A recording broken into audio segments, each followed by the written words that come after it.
코골이 때문에 이혼하는 부부들이 있다는 이야기 믿겨지시나요? 해외는 물론이고 국내에서도 코골이로 인한 부부 갈등을 정당한 이혼 사유로 인정한 판례들이 꽤 많습니다. 밤마다 천장을 울리는 그 소음이 같이 사는 배우자에게는 엄청난 스트레스이기 때문입니다. 그런데 더 미치는 건 코를 고는 당사자입니다. 아침에 눈을 뜨면 입안은 사막처럼 쩍쩍 갈라지고 분명 8시간 넘게 충분히 잔 것 같은데 몸은 천근만근이고 낮만 되면 미친 듯이 졸음이 또 쏟아집니다. 코골이 밴드, 입벌림 방지 테이프까지 할 수 있는 방법은 다 해보셨겠지만 잠결에 답답하니까 뜯어내버리게 됐죠. 결국 참다 이런 결론에 도달합니다. 이거 병원에 가서 코 수술이라도 알아봐야 하나? 근데 이게 말처럼 쉽게 엄두가 나는 일은 아닙니다. 당장 인터넷만 조금 찾아봐도 수술하고 나서 효과가 없다거나 후회한다는 후기도 심심치 않게 보이고 부작용도 걱정되니까요. 그래서 오늘은 제가 단 하루 만에 지긋지긋한 코막힘과 코골이에서 해방될 수 있는 또 다른 해결책을 하나 말씀드리겠습니다.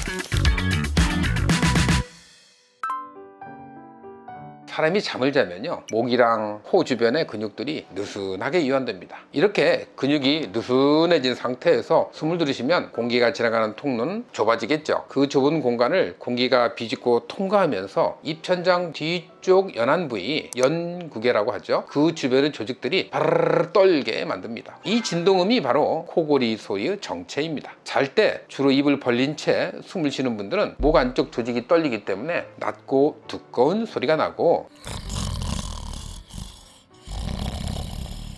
반대로 코가 꽉 막혀있는 분들은 좁은 코끼를 공기가 통과하느라 날카롭고 코에서 맹맹하게 울리는 소리가 납니다.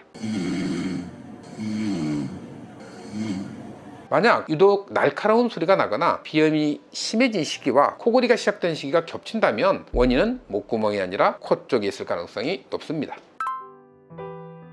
결국 모든 문제의 출발점은 코막힘입니다. 보통 코가 막히면 병원에서 비염 진단을 받고 약이나 스프레이를 처방받게 되죠. 물론 염증 때문에 막히는 분들도 많지만 1년 내내 계절 상관없이 숨쉬기가 답답하고 누웠을 때 코가 꽉 막힌다면 이것은 염증이 아니라 코의 구조의 문제입니다. 코 속을 좌우로 나누는 벽이 휜 비중격 망곡증이 원인이 될 수도 있지만 오늘 제가 강조하고 싶은 부분은 따로 있습니다. 코 안에 드나드는 공기통로 역할을 하는 비밸브가 좁아진 경우입니다. 비밸브는 코 안에서 공기가 통과하는 가장 좁은 통로인데 이 통로가 타고나기를 좁게 태어났거나 나이가 들면서 코 연골이 힘을 잃고 아래로 주저앉으면 코가 늘 막히게 됩니다. 비밸브 연골이 약하거나 좁은 분들은 자면서 숨을 크게 들이쉴 때마다 그 통로가 안쪽으로 찌그러지면서 닫혀버립니다. 그러니 밤에 눕기만 하면 코 속 통로가 완전히 차단되는 느낌을 받고 숨을 못 쉬니 결국 입을 벌리게 되는 겁니다.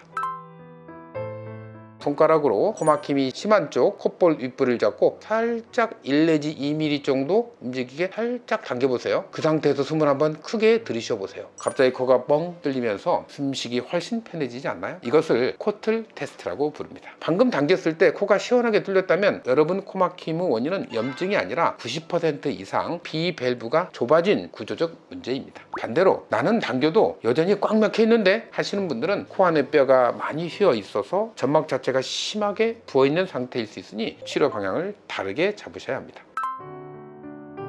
급성 염증이 생겨서 일시적으로 부어 올랐을 때는 약이나 스프레이가 점막의 부기를 빼주는데 큰 도움이 됩니다. 하지만 약이 코 안의 뼈나 연골 같은 물리적인 구조 자체를 넓혀줄 수는 없습니다. 그래서 약을 끊으면 코가 다시 귀신같이 막히는 거예요. 이제는 이 좁아진 구조를 물리적으로 어떻게 넓힐지를 고민하셔야 합니다. 구조가 문제라면 수술밖에 답이 없나? 라고 걱정하시는 분들이 많습니다. 물론 비중격 교정술과 같이 필요한 부분도 분명히 있죠. 하지만 모든 환자에게 수술이 정답은 아닙니다. 그래서 오늘 제가 소개드릴 건 기능성 코필러입니다. 코뼈가 눈에 띄게 휘었거나 내부 변형이 너무 심해서 수술 외에는 정말 답이 없는 분들께는 저도 수술을 권합니다. 하지만 제가 30년간 수많은 환자분들을 진료하면서 느낀 건 굳이 수술까지 갈 필요가 없는 분들이 생각보다 훨씬 많다는 점입니다. 국제미용의학 저널 공식 학회지에 등재된 논문에 순차적 필러 주입술이라는 기법이 소개되어 있습니다. 필러를 그냥 콧대에 미용적 목적으로 쭉 넣는 게 아니라 코 바닥과 옆 꺼진 부위부터 먼저 채워서 기초를 잡고 코기둥, 코끝, 콧대 순으로 층층이 쌓아 올립니다. 이렇게 기초부터 단단히 잡힌 구조는 코 안의 천장을 위로 밀어 올리면서 내부 공간을 확보하게 해줍니다. 공간이 넓어지니 나중에 염증이 생겨서 점막이 붓는다 하더라도 이미 물리적인 물리적인 통로가 확보되어 있기 때문에 이전보다 훨씬 원활하게 코막힘 증상을 개선할 수 있는 거죠. 여기에 코에 필러를 넣으면 시간이 지나면서 옆으로 퍼지거나 모양이 부자연스러워지는 거 아닌가 라고 걱정이 드실 수 있습니다. 우리가 흔히 아는 미용 필러는 피부와 가까운 얕은 층을 채우기 때문에 간혹 옆으로 퍼지는 현상이 잘 생기기도 하는데요. 하지만 이 기능성 코 필러는 주입하는 깊이가 다릅니다. 피부 표면이 아니라 코의 지반과 같이 뼈대 역할을 하는 뼈 연골을 지지하는 깊은 층에 정교하게 주입해서 단단히 지지대를 세우는 방식이거든요. 그래서 얕은 층 시술에 비해 퍼짐 위험성이 훨씬 낮을 뿐 아니라 무너진 코 내부를 물리적으로 단단하게 받쳐주기 때문에 기능성 개선 효과에 미용 효과까지 가져갈 수 있습니다.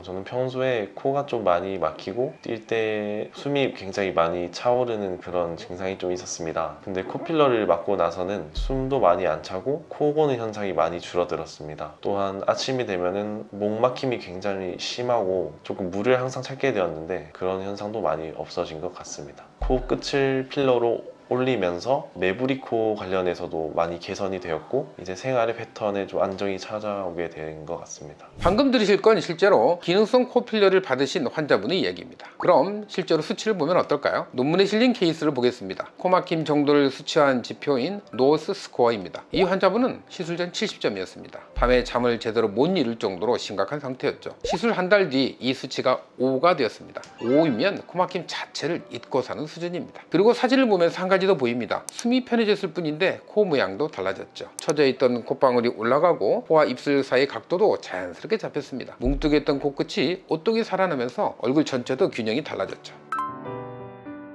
코필러에 대해서 이런저런 얘기가 많으니 이게 가장 궁금하실 겁니다. 부작용은 없나요? 얼마나 유지되나요? 이런 질문들이 많습니다. 사실 코는 혈관이 복잡하게 얽혀 있는 데다가 다른 부위에 비해 피부도 유독 두꺼운 편입니다. 그래서 필러 시술 중에서도 특히 까다로운 부위예요. 두꺼운 피부는 위로 올리는 것 자체가 쉽지 않은데 그 상태에서 억지로 계속 주입하다 보면 당연히 혈관을 압박하게 됩니다. 그래서 아무렇게나 시술하면 절대 안 됩니다. 첫째로 순차적 필러 주입 기법의 핵심은 정교한 층에 안전하게 넣는 데 있습니다. 일단 바늘이 아닌 끝이 둥근 특수 캐뉼라를 사용해서 혈관 자극을 최소화하면서 깊은 층부터 정교하게 쌓아 올려서 받쳐 올리는 것이죠. 단순히 연조직 사이에 마구잡이로 넣게 되면 혈관을 압박하거나 혈관 안에 들어갈 수 있지만 바닥에서 전체를 들어 올리는 개념으로 주입하게 되면 안전성을 높이면서도 탄탄한 기초를 만들어줍니다. 두 번째는 구조적 공간 확보를 통한 확실한 유지력입니다. 코 바닥의 지반부터 뼈대를 단단히 세워 내부 통로를 넓혀줍니다. 이렇게 물리적인 공간 자체가 넓어지면 숨길이 확보되어 실질적인 증상 개선이 일어나고 기초부터 견고하게 잡기 때문에 일반적인 코필러보다 훨씬 오래 모양이 흐트러지지 않고 유지되는 효과가 있습니다. 여기에 필러만이 가진 유연한 선택지도 큰 장점입니다. 수술은 한번 진행되면 되돌리기가 매우 어렵지만 필러는 결과가 마음에 들지 않는 경우 언제든지 녹이는 것이 가능합니다. 처음 시술을 고민하시는 분들이 보다 편안하게 결정을 내릴 수 있는 이유가 바로 여기에 있습니다. 그동안 숨 좀 편하게 쉬고 싶다, 코골이 좀 고치고 싶다 생각하시면서도 결국 수술이 최후 대안이라는 생각에 망설이고만 계셨다면 오늘 이 영상이 새로운 해답이 되었으면 좋겠습니다. 그리고 혹시 아까 영상 중간에 알려드린 자가진단법을 직접 해보셨는데도 내 코가 정말 구조적인 문제인 건가 하고 헷갈리시는 분들이 있다면 영상 댓글로 여러분의 평소 증상이나 케이스를 자세히 남겨주세요. 제가 직접 확인하고 하나하나 꼼꼼하게 답변 드리겠습니다. 오늘 영상이 도움이 되셨다면 구독과 좋아요 부탁드리고요. 지금까지 성형의신 닥터 강이었습니다. 감사합니다.